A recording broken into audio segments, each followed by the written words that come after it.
আদিবাসীদের যে পিণ্ডিদান হয় সেই পিণ্ডিদান করা হচ্ছে। এই দেখো কত সুন্দর খাচ্ছে, এর মধ্যে আত্মা দিয়েছে। দেখা যাক আদিবাসীদের মধ্যে যেটা হয়, সবার হাতের খাচ্ছে। অল্প বয়সে মহিলা মারা গেছে।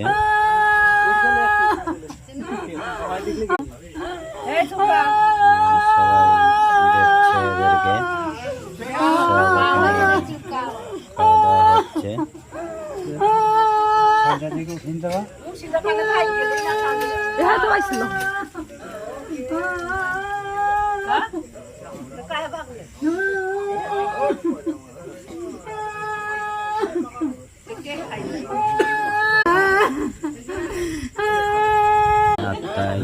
চলে যাচ্ছে, কত সুন্দর থাকছে। তুমি এদের আত্মা কামনা করো, কমেন্ট করে।